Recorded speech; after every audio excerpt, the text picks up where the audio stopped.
শরীরে এখনো তেজ বেশি তো এই জন্য এত গরম গরম কথা। তোমার তেজ একটু কমায়া দেই বলে দিছে, জিন্দান খানায় নিয়ে বন্দি করো, খানা দানা বন্ধ, একটা দানা খাইতেও দিবা না আর এক ফোঁটা পানিও পান করতে দিবা না। ডাক্তারকে বলে রাখছে নারী পরীক্ষা করতে থাকবি, যখন দেখবি যে একেবারে শেষ মুহূর্ত, এখন খাবার দাবার না দিলে আর বাঁচবে না, ওই সময়ে নিয়ে খাবার দিবি। খাবারটা কি দিবি সেটাও ঠিক করে দিছে, বলছে যে মুসলমানদের ধর্মে যে জিনিস হারাম সেটা দিবি, শুয়োরের গোশত আর মদ মিশানো পানি। আল্লাহকে বললাম যে আল্লাহ তুমি পরীক্ষা করতেছো তোমার বান্দার, যে তোমার বান্দা তোমাকে, তোমার দ্বীনকে, তোমার রসুলকে, তোমার রসুলের আদর্শকে কতটা ভালোবাসে তুমি এটা পরীক্ষা করতেছো। আর এই পরীক্ষা করার জন্য জীবন দিছো মাত্র কয়টা? একটা মাত্র জীবন দিছো। আর ওই একটা জীবন দিয়ে আল্লাহ তোমাকে কিভাবে দেখাবো যে আমি তোমাকে আর তোমার দ্বীনকে কতটা ভালোবাসি। তুমি আমাকে 1000 জীবন দান করতা, একটা একটা করে জীবন তোমার জন্য উৎসর্গ করে তোমার বান্দা আব্দুল্লাহ বিন হুযাফা দুনিয়ার সামনে প্রমাণ করে দিত ঈমানদারের কাছে ঈমানের দাম কত বেশি। উলামায়ে কেরাম, আহলে হক, হকের ঝান্ডা বাহিরা যদি হকের উপর অটল আর মজবুত থাকে, আল্লাহর পক্ষ থেকে সাহায্য আসে, প্রতিপক্ষ মাথা নত করতে বাধ্য হয়। সাহাবী যুগের ছোট্ট একটা ঘটনার উদ্ধৃতি দিই। হযরতে আব্দুল্লাহ ইবনে হুযাফা রাদিয়াল্লাহু তাআলা আনহু, আল্লাহর নবীর একজন সাহাবী, তিনি এক যুদ্ধে নেতৃত্ব দিচ্ছিলেন একটা ছোট বাহিনীর। ঘটনাচক্রে রোম সম্রাট সে ওই বাহিনীটাকে গ্রেফতার করে ফেলল। আল্লাহর নবীর সাহাবী আব্দুল্লাহ বিন হুযাফা রাদিয়াল্লাহু আনহু সহ প্রায় 50 জনের মুসলমানদের একটা কাফেলা বন্দী হয়ে গেল। এখন রোম সম্রাটের ইচ্ছা হলো মুসলমানের ঈমান পরীক্ষা করবে আর যে কোনো মূল্যে মুসলমানকে ইসলাম থেকে দূরে সরাবে। এই জন্য প্রথমে আব্দুল্লাহ বিন হুযাফাকে ডেকে নিয়ে অফার দিল, অফার, লোভ দেখাইলো, বলল তুমি ইসলাম গ্রহণ করো, বিশাল অপ্রতিরোধ্য বিশাল সাম্রাজ্য, পৃথিবীর সুপার পাওয়ার রোম সাম্রাজ্যে তোমাকে বিশাল বড় ক্ষমতাবান পদ দিয়ে দিব, মন্ত্রিত্ব দিয়ে দিব, আর আর তোমাকে আমার মেয়ে বিয়ে দিয়ে দিব। পরবর্তীতে তুমি রাজবংশের নিয়ম অনুযায়ী দেখা যাবে তুমি সম্রাটও হয়ে যেতে পারো, বিশাল এলাকার দায়িত্ব তোমাকে এখনই দিয়ে দিব, কিন্তু শর্ত হলো তোমাকে তোমার ধর্ম এবং আদর্শ ছাড়তে হবে। এই কথা যখন বলেছে, আব্দুল্লাহ ইবনে হুযাফা রাদিয়াল্লাহু আনহু রাগে ক্ষোভে অগ্নিশর্মা হয়ে, কোন কোন বর্ণনার মধ্যে এসেছে রোম সম্রাটের দরবারে দাঁড়িয়ে রোমান সম্রাটকে তিনি লক্ষ্য করে বলেছেন, ইয়া কালবার রোম, হে রোমের কুকুর। রোমের সম্রাট যখন তাকে ধর্ম ত্যাগের, ইসলাম ত্যাগের পরামর্শ দিয়েছে, তখন তিনি রোম সম্রাটের রাজ দরবারে দাঁড়িয়ে সম্রাট বলে নয়, রোমের কুকুর বলে সম্বোধন করে বলেছেন, মুসলমানের ঈমান এত কম দামি জিনিস না। সম্রাট মনে করলো শরীরে এখনো তেজ বেশি তো এই জন্য এত গরম গরম কথা, এত গরম গরম কথা, তোমার তেজ একটু কমায়া দেই বলে দিছে, জিন্দান খানায় নিয়ে বন্দি করো, খানা দানা বন্ধ, একটা দানা খাইতেও দিবা না আর এক ফোঁটা পানিও পান করতে দিবা না। ডাক্তারকে বলে রাখছে নারী পরীক্ষা করতে থাকবি, যখন দেখবি যে একেবারে শেষ মুহূর্ত, এখন খাবার দাবার না দিলে আর বাঁচবে না, ওই সময়ে নিয়ে খাবার দিবি। খাবারটা কি দিবি সেটাও ঠিক করে দিছে, বলছে যে মুসলমানদের ধর্মে যে জিনিস হারাম সেটা দিবি, শুয়োরের গোশত আর মদ মিশানো পানি।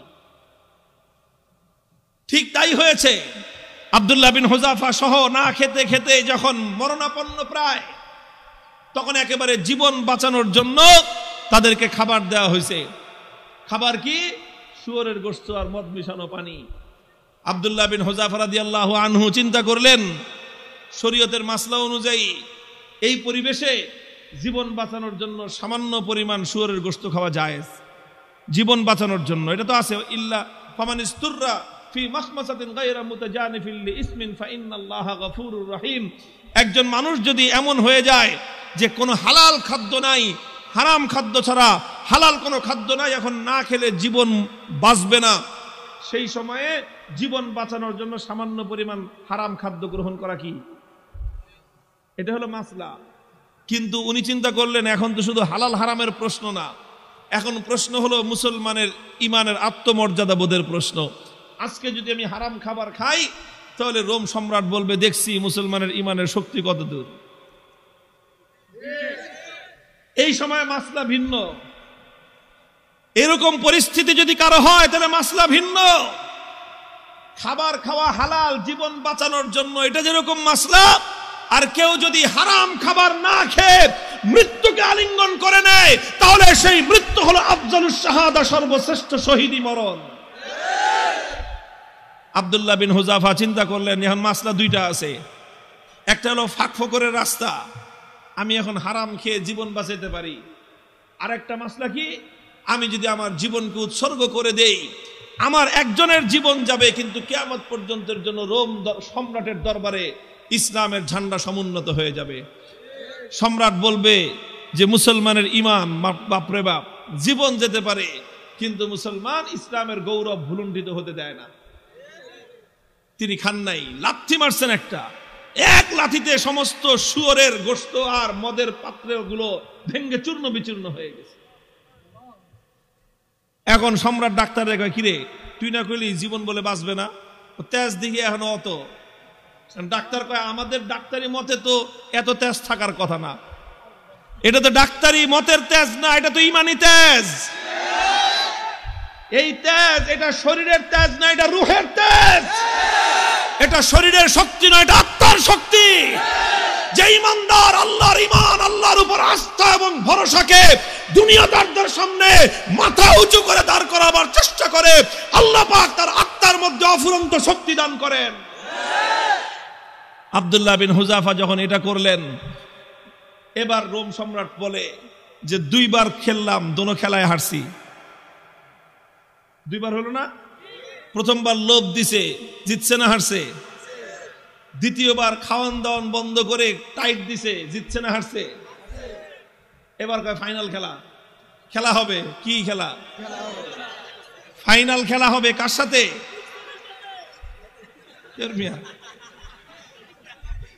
এদের সাথে তো খেলা শেষ করে দিয়ে আসছি তার এলাকায় গিয়ে। ওখানে কোনো খেলা নাই, এখানে তো অফার করেছি আসো, আমাদের দুয়ার সবার জন্য উন্মুক্ত, বন্ধুত্বের হাত প্রসার করে দিয়েছি আমরা। তোমরা ভুল করতে পারো, আমাদের দায়িত্ব হলো তোমাদের ভুল শুধরে দেয়া। রোম সম্রাটের সাথে খেলা হবে আব্দুল্লাহ বিন হুযাফার। একজন হলো সম্রাট, আর একজন তার একজন বন্দী, তার জিন্দানখানার কয়েদি, আর একজন সম্রাট। খেলা হচ্ছে ফাইনাল খেলা। রোম সম্রাট বলল এবার একদম দেখবো চূড়ান্ত যে ইমানের তেজ কোন পর্যন্ত হয়। যতজন বন্দী বিশাল বিশাল ড্যাগের মধ্যে পানি গরম করছে, ফুটন্ত গরম দাউ দাউ লেলিহান শিকার আগুন, সেই আগুনের মধ্যে ড্যাগ বসাইছে, বিশাল বিশাল ড্যাগ, খাজা বাবার ড্যাগের মতো। খাজা বাবার ড্যাগ দেখছেন? বাংলাদেশে আছে হলো শাহজালালের মাজারের ড্যাগ একটা আছে, ওটার মধ্যে বালতি নিয়ে নামে একজন সঙ্গ লাগায়া খিচুড়ি উঠাইতে, দেখেন নাই? এরকম বিশাল ড্যাগ, একটা মানুষ যেন আপাত মস্তক সেই ড্যাগের মধ্যে ডুবে যেতে পারে, এত বড় বড় ড্যাগ বানাইছে। ড্যাগ বানায় তারপরে লাকড়ি দিয়ে লেলিহান শিকার আগুন জ্বালাইছে, সে আগুন জ্বালায় তারপরে এই তো পানি দিয়ে ভরে দিছে। পানি যখন টকবক টকবক করতেছে, এবার আব্দুল্লাহ বিন হুযাফা সহ তার সমস্ত বন্দীদেরকে ডেকে আনছে। ডেকে এনে বলছে আব্দুল্লাহ বিন হুযাফা এবার তোমার সাথে কোনটা খেলা? ফাইনাল। তোমাকে সর্বশেষ সুযোগ দিচ্ছি, তুমি দুইবার আমাকে ডিনাই করেছো, আমাকে অপমান করেছো, এবার লাস্ট সুযোগ তোমার জন্য। এই যে দেখো গরম পানি, কথা মানবি আর নাহলে একটা একটা করে এই গরম পানির মধ্যে ছাড়বো, আর পানির মধ্যে ছাড়ার সাথে সাথে দেখবা মৃত্যু কত বিভীষিকাময়। আব্দুল্লাহ বিন হুযাফা নির্বিকার, কোনো কথা বলেন না। সম্রাট বলছে জল্লাদকে ওর সামনে থেকে তার একজন সঙ্গীকে নিয়ে তার চোখের সামনে গরম পানিতে ছেড়ে দাও।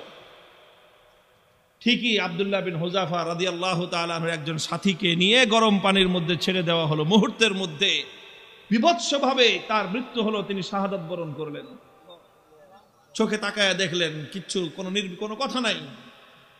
এবার বলল যে এবার ওরে ধরে নিয়ে যাও। আব্দুল্লাহ বিন হুযাফা রাদিয়াল্লাহু তাআলা আনহুকে এবার ধরে নিয়ে যাওয়া শুরু করলো। বাদশা খেয়াল করতেছে যে মনোভাবটা কি চেঞ্জ হয় কিনা, একটু অন্তত ভয় পায় কিনা। একটু ভয় পাইলেও মনে করবে যে যাক কোন রকম মর্যাদাটা রক্ষা পাইছে, ফাইনাল খেলা ড্র ঘোষণা করে দেওয়ার একটা ধান্দা খুঁজতেছে। যখন আব্দুল্লাহ বিন হুযাফাকে নিয়ে যাওয়া হচ্ছে, ইতিহাসের কিতাবগুলোর মধ্যে লেখা হয় ওনার চোখ দিয়ে দর দর করে পানি পড়তে আরম্ভ করলো। তো বাদশাহ মনে করছে কাম হয়েছে, মনে হয় কাজ হয়েছে, মনে হয় ভয় পাইছে, এবার ডাক দিছে, এই ফিরে আনো। জিজ্ঞেস করতেছে কি ব্যাপার, ভয় পাইছো? যদি ভয় পেয়ে থাকো সারেন্ডার করো, এখনো তোমার জন্য সে আমার অফার অব্যাহত আছে। তুমি তোমার ধর্ম ছেড়ে আমাদের দলে যোগ দাও, সঙ্গে সঙ্গে আমি তোমাকে রোম সাম্রাজ্যের বিশাল ক্ষমতাবান পদ দিব তোমাকে।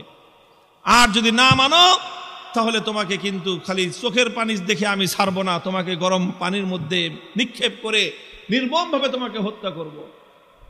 আব্দুল্লাহ বিন হুযাফা বলেন, কারে তুমি কি মনে করছো এই মৃত্যু দেখে ভয় পেয়েছি? না, তোমার এই মৃত্যুর এই বিভীষিকা দেখে আমি ভয় পাই নাই। তাহলে কান্দো কেন? পরে কান্দি, চোখের আমারে পানি, হে রোম সম্রাট, তোমাকে দেখাবার জন্য নয়, আমার চোখের অশ্রু তো দুনিয়ার কোন মানুষকে দেখাবার জন্য নয়, আমি আমার জীবন সায়ান্নে মৃত্যুর মুখোমুখি দাঁড়িয়ে আমার রব্বুল আলামিনকে দেখানোর জন্য দুফোঁটা তপ্ত অশ্রুর নাজরানা তার কদমে পেশ করলাম। আল্লাহকে বললাম যে আল্লাহ, তুমি পরীক্ষা করতেছো তোমার বান্দার, যে তোমার বান্দা তোমাকে, তোমার দ্বীনকে, তোমার রাসূলকে, তোমার রাসূলের আদর্শকে কতটা ভালোবাসে, তুমি এটা পরীক্ষা করতেছো। আর এই পরীক্ষা করার জন্য জীবন দিছো মাত্র কয়টা? একটা মাত্র জীবন দিছো। আর ওই একটা জীবন দিয়ে আল্লাহ তোমাকে কিভাবে দেখাবো যে আমি তোমাকে আর তোমার দ্বীনকে কতটা ভালোবাসি? তুমি আমাকে 1000 জীবন দান করতা, একটা একটা করে জীবন তোমার জন্য উৎসর্গ করে তোমার বান্দা আব্দুল্লাহ বিন হুযাফা দুনিয়ার সামনে প্রমাণ করে দিত ঈমানদারের কাছে ঈমানের দাম কত বেশি। তো এই জন্য কান্দি বেটা, আহাম্মক জানি কথাটা। তুই মনে করছিস যে মুসলমান জীবনের মায়ায় কান্দে? আরে মুসলমান তো বিশ্বাস করে যে যতদিন বেঁচে আছি ততদিন কষ্টে আছি, আল্লাহর জন্য জীবন দিব আর জান্নাতে যাব। কি বলেন? সন্দেহ আছে? আল্লাহর জন্য জীবন দেওয়ার মধ্যে আর জান্নাতের মধ্যখানে কোনো দূরত্ব নাই, কোনো দূরত্ব নাই। তুমি জীবন দিবা আল্লাহর জন্য আর জান্নাতে যাবা। তাহলে ভয় কারে দেখাও মিয়া? আমার কাছে একটা জিনিসই আমার বুঝে আসছে, যে বেটা তোমরা যদি বাতিলের উপর থেকে নমনীয় না হতে পারো, আমি হকের উপর থেকে নমনীয় কোন দুঃখে হব? হযরত ওমরের থিওরি ছিল যে আলাইসা কাতলাহুম ফিন্নার ওয়া কাতলানা ফিল জান্নাহ। হযরত ওমর রাগে ক্ষোভে হুজুর সাল্লাল্লাহু আলাইহি ওয়াসাল্লাম এসে বলতেছে যে হুজুর আচ্ছা কোন তো থিওরিটা এটা কিনা, যে বেঈমানরা মরলে জাহান্নামে যাবে, ঈমানদাররা মরলে জান্নাতে যাবে, কথা ঠিক আছে না হুজুর? হযরত ওমর যখন এই কথা কয়, হুজুর কয় তোমার কথাটা তো ঠিকই আছে, যে ওরা মরলে জাহান্নাম, আমরা মরলে জান্নাত। কয় হুজুর তাইলে আবার 3 নম্বর কথা কি? ফালামা নুতি হাযিহি দানিয়াতা ফি দীনিনা। বেঈমান যদি নমনীয় না হতে পারে, মরলে জাহান্নামে যাবে, তাহলে আমি মরলে জান্নাতে যাব, আমি নমনীয় হব কেন?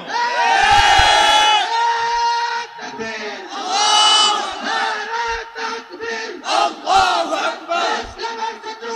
হুশিয়ার সাবধান,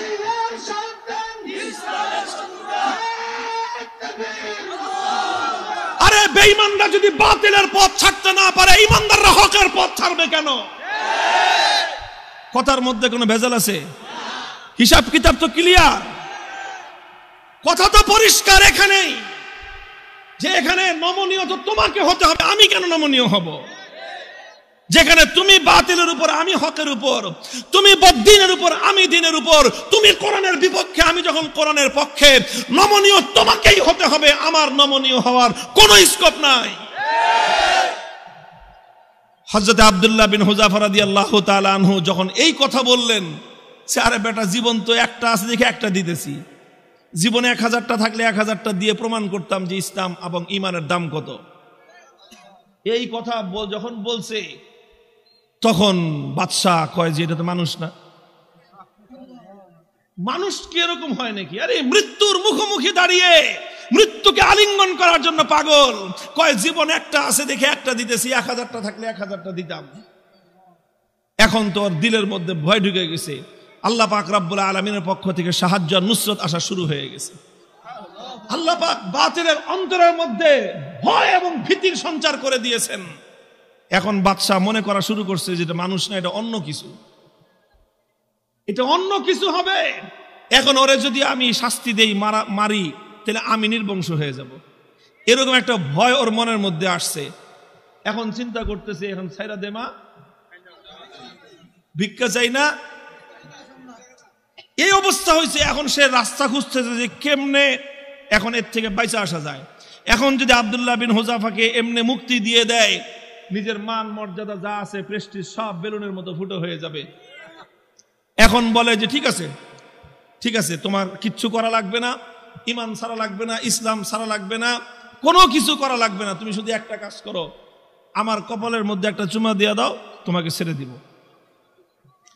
আব্দুল্লাহ বিন হুযাফা বলেন, শুধু আমাকে একা ছাড়বা না, আমার 50 জন সাথী সঙ্গে সবাইকে ছাড়বা। না, খালি 50 জন না, তুমি যদি আরো নাম কর, ওগুলি সব ছেড়ে দিবে। তিনি চিন্তা করেন, আল্লাহর পক্ষ থেকে নুসরত আসছে, আল্লাহর পক্ষ থেকে সাহায্য এসেছে। আল্লাহ পাক একজন বন্দির সামনে একটা সম্রাটের মাথা নত করে দিয়েছেন। কুদরত কার হাতে? ফাইনাল খেলায় জিতছে কে? কে জিতছে? হযরতে রাসূলের সাহাবী জিতেছেন, সম্রাট পরাভূত হয়ে গেছে। কথা বলেন ঠিক না বেঠিক? তিনি চিন্তা করলেন যে আমার একটা কাজ, এই কাজের দ্বারা তো ইসলামের গৌরব নষ্ট হবে না, আর সঙ্গী সাথীদের জীবন বেঁচে যাবে। ঠিক আছে, তাও ওনার আত্মমর্যাদা এতটা বেশি যে সরাসরি কাফেরের কপালে চুম্বন দিবেন, আত্মমর্যাদায় বেঁধেছে। কাফেরের কপালে নিজের পাঞ্জাবির আস্তিন রাখছেন, আস্তিন দেখে নিজের পাঞ্জাবির হাতের উপর চুম্বন করেছেন। বাদশা কয়ে যেমনি হোক, সম্মানটা তো বাঁচছে আমার কোন রকম তো বাঁচছে। আমি খালি বলতে পারলাম যে না না না, আমি হারি নাই, হুযাফার সাথে আমার একটা মিউচুয়াল আন্ডারস্ট্যান্ডিং হয়েছে, সেইভাবে কাম হয়েছে। বাস সব বন্দীদেরকে মুক্তি দিয়ে দিয়েছেন। এই খবর যখন খলিফা ওমরে ফারুক রাদিয়াল্লাহু তাআলা আনহুর কাছে গেছে, তিনি সাহাবায়ে কেরাম বড় বড় সাহাবীদেরকে নিয়ে অগ্রসর হয়ে আসছেন যে আব্দুল্লাহ বিন হুযাফাকে সংবর্ধনা দেওয়ার জন্য, যে আব্দুল্লাহ বিন হুযাফা, তুমি এবং তোমার 50 জন সঙ্গী আজ রোম সম্রাটের দরবারে আল্লাহর দ্বীনের ঝান্ডা যেভাবে সমুন্নত করেছো, আল্লাহর দ্বীনের গৌরব, মুসলিম জাতির মর্যাদা সমুন্নত করেছো, গোটা মুসলিম উম্মার দায়িত্ব আর কর্তব্য হয়েছে এখন তোমাকে সম্মান জানানো। এই জন্য আমি স্বয়ং খলিফা তোমাকে ইস্তেকবালের জন্য সামনে অগ্রসর হয়ে আসছি। মুহতারাম হাজিরিন, উলামায়ে কেরামকে বলি আর আলেমদের সাথে যারা আছেন তাদেরকে বলি, হকের উপর অটল থাকতে হবে। জীবন যাওয়া না যাওয়াটা বড় প্রশ্ন নয়, বড় প্রশ্ন হলো আমার জীবনটা হকের পথে গেল কিনা। জীবনের শেষ মুহূর্ত পর্যন্ত ইসলামকে, আল্লাহর দ্বীনকে বিক্রি করে ব্যক্তিগত স্বার্থ উদ্ধার করা যাবে না। আল্লাহ পাক তৌফিক দান করেন, আমিন বলেন।